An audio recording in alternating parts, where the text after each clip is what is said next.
नमस्कार. इन्फोगॉड चॅनलमध्ये आपले पुन्हा स्वागत. आपण बघतोय तळी भंडार कसा करायचा.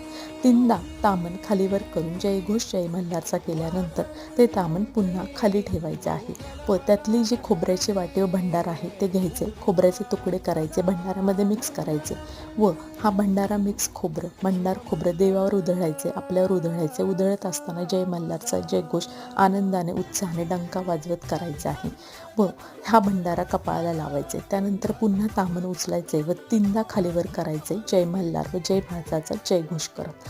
3दा खालीवर करण्यापाठीमागचा अर्थ आहे की त्रिलोकामध्ये, स्वर्गलोकात, भूलोकात, पाताळामध्ये मार्तंड भैरवाचा विजय असो, डंका असो, शिवशंकराचा, सगळीकडे त्यांचे राज्य असो, असं आनंदाने उत्साहाने करायचे.